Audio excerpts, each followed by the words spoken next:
সর্বশেষ কতদিন থেকে আপনি কোরআন পড়েননি? সর্বশেষ কতদিন যাবৎ আপনি কোরআন হাতে নিয়ে দেখেননি? ইসআলু আনফুসাকুম, নিজেকে জিজ্ঞেস করে দেখেন আর প্রশ্ন করেন, যতদিন থেকে আপনি কোরআন হাতে নিয়ে দেখেননি, পড়ে দেখেননি, ততদিন থেকে শয়তান আপনাকে কোরআন হাতে নিতে দেয়নি। আপনার বাড়িতে যতদিন থেকে কোরআন তেলাওয়াত হয় না, লাস্ট যতদিন থেকে আপনার বাড়িতে কোরআন তেলাওয়াত হয় না, ততদিন থেকে ওই বাড়িতে শয়তান কোরআন তেলাওয়াত করতে দেয়নি। কোরআনের সবচেয়ে বড় শত্রু হচ্ছে শয়তান। আর শয়তান কোনো কাল্পনিক চরিত্র নয়, শয়তান একটা বাস্তব চরিত্র। আমাদের সবচেয়ে বড় ভুল হচ্ছে আমরা মনে করি ভূত একটা অদৃশ্য বস্তু, সেই অদৃশ্য বস্তুতে আমরা তখনই বিশ্বাস করি যখন অসুখ হয়। রহনপুর চাঁপাইনবাবগঞ্জের মানুষের অসুখ হলেই ভূতে ধরে, আর সেই ভূতের চিকিৎসার জন্য চলে যায় কবিরাজের কাছে। আর আমি আজকে আপনাকে বলে যাচ্ছি, আমাদের 24 ঘন্টা আমাদেরকে ভূতে ধরে আছে। আল্লাহ নিজে কোরআন মাজিদে বলছেন, আল্লাহ রাসূল হাদিসে বলছেন, 24 ঘন্টা আমাদেরকে ভূতে ধরে আছে। ভূত মানে যদি জিন হয়, জিনের একটা অংশ যদি শয়তান হয়, আল্লাহর বাণী যদি সত্য হয়, আল্লাহর রাসূলের বাণী যদি সত্য হয়, তাহলে 24 ঘন্টা আমাদেরকে শয়তান আমাদেরকে প্ররোচনা দিচ্ছে। আর শয়তানকে আল্লাহ এমন ক্ষমতা দিয়েছে, এমন পাওয়ারফুল শক্তিশালী ক্ষমতা দিয়েছে। আল্লাহ সুবহানাহু ওয়া তাআলা কোরআন মাজিদে বলছেন, ইউওয়াসবিসু ফি সুদুরিন নাস, শয়তান সরাসরি মানুষের অন্তরে মেসেজ দিতে পারে। এই মোবাইল আমার যতই উন্নত হোক, এই মোবাইলে বাটন চাপলে আপনার অন্তরে মেসেজ যাবে না। গেলে এত কিলোমিটার পথ আমাদেরকে সফর করে আসা লাগতো না, এত কিলোমিটার পথ সফর করে এসে মুখে চিল্লিয়ে বলে আপনার কান দিয়ে ঢুকাতে হচ্ছে। মানে দুনিয়াতে এরকম কোনো যন্ত্র আবিষ্কার হয়নি যেটা মুখ দিয়ে বলা বাদে, চোখ দিয়ে পড়া বাদে, কান দিয়ে শোনা বাদে সরাসরি অন্তরে ইনস্টল করা যাবে। এরকম কিছু আবিষ্কার হয়েছে? এরকম কিছু আবিষ্কার হয়নি, কিন্তু এই প্রযুক্তি আল্লাহ শয়তানকে দিয়ে দিয়েছে। শয়তানের ক্ষেত্রে আল্লাহ বলেছে, ইউওয়াসবিসু ফি সুদুরিন নাস, সরাসরি মানুষের অন্তরে মেসেজ দিতে পারে শয়তান। এই জন্য মানুষ ধোকায় পড়ে যায়, কোনটা তার নিজের ইচ্ছা আর কোনটা শয়তানের প্ররোচনা মানুষ জানে না। মানুষ অন্ধকারে আছে, মানুষ পথ ভ্রষ্টতার মধ্যে আছে। এই জন্য মানুষকে অন্ধকার থেকে বাঁচাতে আল্লাহ কোরআন পাঠিয়েছে। আল্লাহ সুবহানাহু ওয়া তাআলা পবিত্র কোরআন মাজিদে বলছেন, ফাইম্মা ইয়াতিয়ান্নাকুম মিন্নী হুদান ফামান তাবিআ হুদায়া ফালা খাউফুন আলাইহিম ওয়ালা হুম ইয়াহজানুন। এবং আর এক আয়াতে, এরই পূর্বের আয়াতে আল্লাহ সুবহানাহু ওয়া তাআলা বলে দিয়েছেন, কুল নাহবিতু মিনহা জামিআ, আজকে তোমরা এখান থেকে সবাই নেমে যাও, তোমরা একজন আরেকজনের শত্রু। আল্লাহ ইবলিসকে এবং আদমকে পরস্পরের শত্রু বানিয়ে দিয়েছেন। পরস্পরের শত্রু কেমন বানিয়েছেন? যেমন খেলা, যেমন ক্রিকেট খেলায় একজন আরেকজনের প্রতিযোগিতা, ফুটবলে একজন আরেকজনের প্রতিযোগিতা, অনলাইন ভিডিও গেমের মধ্যে এনিমি আছে, শত্রু আছে। যারা যুবক এখানে বসে আছে তারা জানে যে হিরোকে যদি জিততে হয় তাহলে অনলাইনে যে এনিমি আছে, শত্রু আছে, তাকে মারতে হবে, আঘাত করতে হবে। তো ঠিক এই পুরো পৃথিবীটাকে আল্লাহ একটা সফটওয়্যারের মতো, একটা অ্যাপসের মতো ডেভেলপ করেছেন। এর মধ্যে আল্লাহ আমাদের শত্রু বানিয়ে দিয়েছে ইবলিসকে। আর ইবলিসকে আল্লাহ দিয়ে দিয়েছেন অ্যাটাকিং পাওয়ার, আক্রমণ করার ক্ষমতা।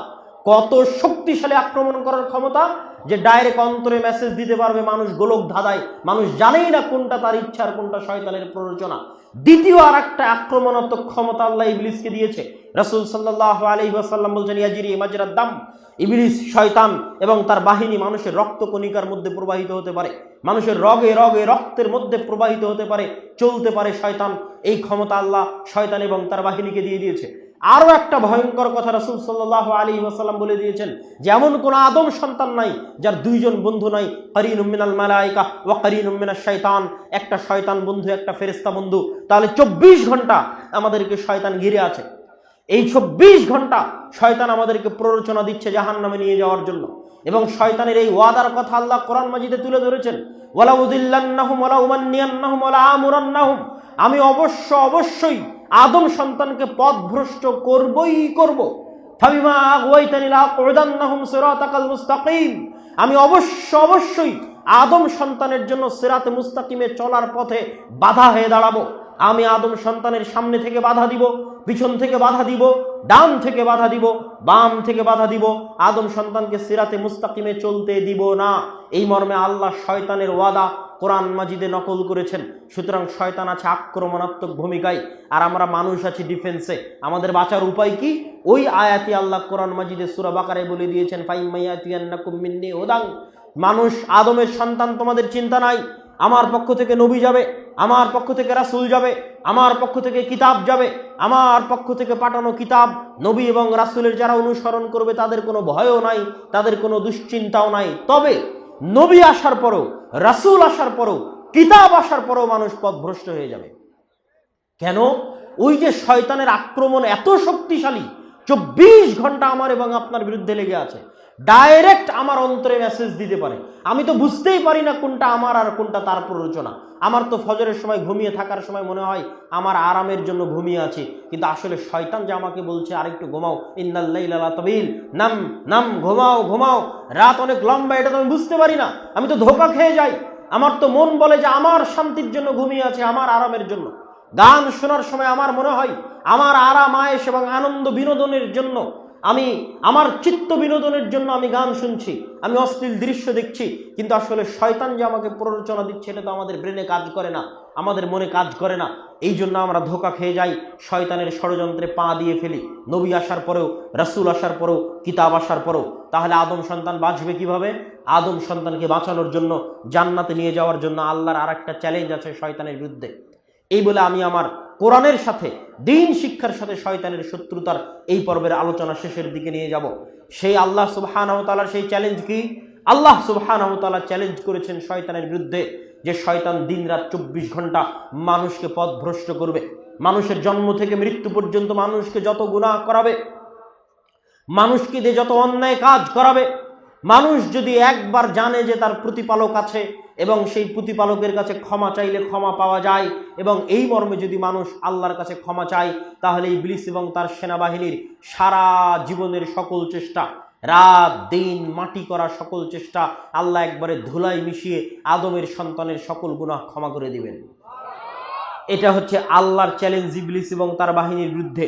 তাহলে মানুষ জান্নাতে যাবে তার আমলের জোরে নয়, আল্লাহর ক্ষমা এবং আল্লাহর দয়ার জোরে। বলছিলাম কোরআনের সবচেয়ে বড় শত্রু ইবলিস এবং শয়তান কি জন্য? এই যে মানুষ যে অন্ধকারের মধ্যে আছে, মানুষকে যে শয়তান উল্লু বানিয়ে রেখেছে, পাগল বানিয়ে রেখেছে, সারা পৃথিবীর সকল মানুষকে শয়তান পাগল বানিয়ে রেখেছে। আল্লাহ সেই পাগল বানানোর কথা কোরআন মাজিদে বলেছেন, আলহাকুমুত তাকাসুর হাত্তা যুরতুমুল মাকাবির। শয়তান তোমাদের পাগল বানিয়ে রেখেছে, শয়তান তোমাদের ভুলিয়ে রেখেছে। যেমন ছোট্ট বাচ্চাকে খেলনা দিয়ে ভুলিয়ে রাখা হয় মায়ের দুধের কথা, ঠিক তেমনি আলহাকুমুত তাকাসুর, শয়তান তোমাদের ভুলিয়ে রেখেছে কি দিয়ে? তাকাসুর দিয়ে। তাকাসুর কি? দুনিয়ার চাকচিক্য, দুনিয়ার মোহমায়া, দুনিয়ার চাকচিক্য মোহমায়া দিয়ে শয়তান তোমাদের ভুলিয়ে রেখেছে। কি ভুলিয়ে রেখেছে? পৃথিবীর সবচেয়ে চিরন্তন সত্য বাস্তবতার কথা ভুলিয়ে রেখেছে, আর সেটা হচ্ছে হে আদম সন্তান তুমি একদিন মারা যাবে। এই কথা শয়তান ভুলিয়ে রেখেছে। যেই যুবকের হাতে মোবাইল আছে, ঘুমাতে ঘুমাতে মোবাইল চালায়, ঘুম থেকে উঠতে উঠতে মোবাইল চালায়, ওর কি কোনোদিন সময় আছে এ কথা স্মরণ করার যে সে মারা যাবে? একটু কথা বলেন। যে যুবক ঘুমাতে ঘুমাতে মোবাইল চালায়, ঘুম থেকে উঠে আবার মোবাইলে হাত দেয়, এর কি এ কথা স্মরণ করার সময় আছে যে সে একদিন মারা যাবে? এমন ভাবে দুনিয়ার জুয়া, দুনিয়ার নেশা আমাদেরকে ঘিরে ধরেছে, দুনিয়ার উন্নত প্রযুক্তি আমাদের হাতে পায়ে এমন ভাবে বেড়ি বেঁধে দিয়েছে, দাসত্বের বেড়ি, পায়ে দাসত্বের বেড়ি, হাতে দাসত্বের বেড়ি, চোখে মুখে দাসত্বের বেড়ি, যা আমাদের সারা জীবনে একবারও মনে করার সময় নাই যে আমরা মারা যেতে পারি বা মারা যাব। অথচ এটাই সবচেয়ে বড় সত্য। এটার কথাই আল্লাহ কোরআনে বলছে, আলহাকুমুত তাকাসুর, শয়তান তোমাদের দুনিয়ার চাকচিক্য দিয়ে তোমাদের ভুলিয়ে রাখবে, ছোট্ট বাচ্চার মতো পাগল বানিয়ে রাখবে, উল্লু বানিয়ে রাখবে। কতক্ষণ পর্যন্ত বানিয়ে রাখবে? হাত্তা যুরতুমুল মাকাবির, যেই দিন তোমরা নিজেরাই মরে যাবে।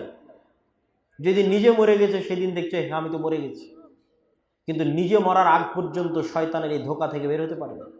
তার এই যে সারা পৃথিবীর মানুষকে শয়তান পাগল বানিয়ে রেখেছে, মানুষ জানে না কোনটা সত্য কোনটা মিথ্যা, মানুষ জানে না কোনটা করবে কোনটা করবে না। মানুষকে শয়তান 24 ঘন্টা প্ররোচনা দিচ্ছে, এসি কেনার জন্য লোন কর, ফ্রিজ কেনার জন্য লোন কর, মোটরসাইকেল কেনার জন্য সুদে টাকা নে, বাড়ি করার জন্য সুদে টাকা নে। 24 ঘন্টা মানুষকে আরাম আয়েশের জন্য সুদে টাকা নেওয়ার জন্য শয়তান মানুষকে প্ররোচনা দিচ্ছে। তো এগুলো যে শয়তানের প্ররোচনা মানুষ জানবে কোথায়? মানুষকে গোপন রহস্য ফাঁস করে দিয়েছে একমাত্র কোরআন। না পৃথিবীর কোনো স্কুল, না কোনো কলেজ, না কোনো ইউনিভার্সিটি, না কোনো গবেষণাপত্র, না কোনো থিসিস, না কোনো পিএইচডি, একমাত্র কোরআন পৃথিবীর এই অন্ধকার রহস্যের জাল ভেদ করে দিয়েছে। ভেদ করে দিয়ে কোরআন কি বলছে? ইন্নামাল খামরু ওয়াল মাইসির ওয়াল আনসাব ওয়াল আজলাম রিজসুম মিন আমালিশ শাইতান। খালি একটা ছোট্ট উদাহরণ দিয়ে গেলাম। আল্লাহ কোরআনে স্পষ্ট লিখে দিয়েছেন, ইন্নামাল খামর, নিশ্চয় মদ, ওয়াল মাইসির, নিশ্চয় জুয়া, ওয়াল আনসাব ওয়াল আজলাম, নিশ্চয় লটারি, নিশ্চয় মূর্তি পূজা, রিজসুম মিন আমালিশ শাইতান, শয়তানের কাজ লেখা আছে, সংবিধানে লেখা আছে, ইনস্ট্রাকশনে লেখা আছে। গেম খেলার আগে কেমনে গেমটা খেলবেন তার পথ পদ্ধতির মধ্যে লিখে দেওয়া আছে। কোন রাস্তায় গেলে এনিমি থাকবে, কোন ঘরে গেলে অস্ত্র পাবেন, তার পূর্ণ বিস্তারিত ডিটেইলসের মধ্যে আল্লাহ লিখে দিয়ে গেছে। দেখো এই এই কাজগুলো শয়তানের কাজ, এগুলো শয়তান তোমাকে দিয়ে করাতে চাইবে। মানে আমি যদি বিড়িখোর, সিগারেটখোর হই, তাহলে আমাকে বিড়ি খাওয়া, সিগারেট খাওয়ার প্ররোচনা কে দেয়? শয়তান দেয়। আমি যদি মদ পান করি, তাহলে আমাকে মদ পান করার প্ররোচনা কে দেয়? আমি যদি জুয়া খেলি, লটারি খেলি, তাহলে আমাকে জুয়া এবং লটারির প্ররোচনা কে দেয়? শয়তান দেয়। এবং পৃথিবীতে মানুষ মাত্র দুই ভাগে বিভক্ত, ইবাদুর রহমান ও ইবাদুর শয়তান। রহমানের গোলাম আর শয়তানের গোলাম। আর পুরো কোরআন, পুরো হাদিস, পুরো ইসলামী শরীয়তের সারমর্ম বলে দিই আপনাকে আজকে। পুরো কোরআন, পুরো হাদিস, পুরো ইসলামী শরীয়তের সারমর্ম হচ্ছে, আল্লাহ যত নবী রাসূল পাঠিয়েছেন সব শয়তানের বিরুদ্ধে পাঠিয়েছেন, যত কিতাব পাঠিয়েছেন সব শয়তানের বিরুদ্ধে পাঠিয়েছেন। হাদিস শয়তানের বিরুদ্ধে, কোরআন শয়তানের বিরুদ্ধে, আমার নবী মুহাম্মদ সাল্লাল্লাহু আলাইহি ওয়াসাল্লাম প্রেরিত হয়েছে শয়তানের বিরুদ্ধে।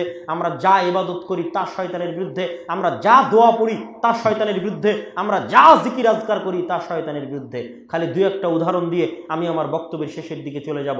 রাসূল সাল্লাল্লাহু আলাইহি ওয়াসাল্লাম বলছেন, যখন তোমাদের মধ্যে কেউ খাদ্য গ্রহণ করে, তখন যদি বিসমিল্লাহ, আল্লাহর নাম না নেয়, ইয়াকুলু মাআহু শাইতান, তাহলে তার সাথে কে খায়? শয়তান খায়। যখন তোমাদের কেউ বাড়িতে প্রবেশ করে এবং আসসালামু আলাইকুম, আল্লাহর নাম না নিয়ে সালামু আলাইকুম না বলে, সালাম আল্লাহর নাম না বলে, তখন শয়তান চিৎকার করে বলে, হাযা মাবিতুকুম, এই বাড়ি তোমাদের থাকার জায়গা, ওয়া আশাউকুম, তোমাদের আড্ডা দেওয়ার জায়গা। মানে আসসালামু আলাইকুম বলে বাড়িতে প্রবেশ না করলে বাড়িতে থাকবে কে? শয়তান। আল্লাহর নবী বলছে, বাথরুমে প্রবেশ করার সময় যদি তোমরা বলো আল্লাহুম্মা ইন্নী আউযু বিকা মিনাল খুবুসি ওয়াল খাবাইস, তাহলে শয়তানের চোখ অন্ধ হয়ে যাবে, ও দেখতে পাবে না। এরকম অসংখ্য দোয়া, অগণিত দোয়া, বাড়ি থেকে বের হতে শয়তান থেকে বাঁচতে চাওয়া, ঘুমাতে গেলে শয়তান থেকে বাঁচতে চাওয়া, খাবার খেতে গেলে শয়তান থেকে বাঁচতে চাওয়া, বাড়িতে প্রবেশ করতে গেলে শয়তান থেকে বাঁচতে চাওয়া, টয়লেটে ঢুকতে গেলে শয়তান থেকে বাঁচতে চাওয়া। প্রত্যেক ধাপে ধাপে আল্লাহর নবী যত দোয়া শিখিয়ে দিয়েছে, আইনে রাসূল দোয়া অধ্যায় বই যদি তুবা পুস্তকালয়ের স্টলে পান, নিয়ে যাবেন। যত দোয়া আল্লাহর নবী শিখিয়ে দিয়েছে, প্রত্যেকটা দোয়া দেখবেন তিনি শয়তানের বিরুদ্ধে লাগিয়ে দিয়েছে। প্রত্যেকটা দোয়া শয়তানের বিরুদ্ধে। আপনি পুরো কোরআন পড়েন, পৃষ্ঠার পর পৃষ্ঠা উল্টাতে থাকবেন আর দেখবেন আল্লাহ ধাপে ধাপে, পদে পদে শয়তানের কথা বলছে। আর বলছে, ইন্নাশ শাইতানা লাকুম আদুউম মুবিন, নিশ্চয় শয়তান তোমাদের প্রকাশ্য শত্রু। এবার আমাকে বলেন, শয়তান কাল্পনিক চরিত্র না বাস্তব? খালি কি অসুখ হলে ভূতে ধরে? না 24 ঘন্টা ভূত লেগে আছে? 24 ঘন্টা মানুষের পিছনে শয়তান লেগে আছে এবং আমাদেরকে পথভ্রষ্ট করে জাহান্নামে নিয়ে যাওয়ার চেষ্টা করছে। এটা হচ্ছে এই পৃথিবীর গেম। এই পৃথিবীর এই গেমে যদি আমরা জিততে চাই, তাহলে শয়তানের বিরুদ্ধে এই লড়াইয়ে আমাদের জিততে হবে। আর শয়তানের বিরুদ্ধে এই লড়াইয়ে জিততে হলে কোরআন ছাড়া, কোরআন বুঝা ছাড়া, কোরআন পড়া ছাড়া, কোরআন শিখা ছাড়া এবং মসজিদ ভিত্তিক দ্বীন শিক্ষা বাস্তবায়ন করা ছাড়া আর দ্বিতীয় কোনো রাস্তা নাই।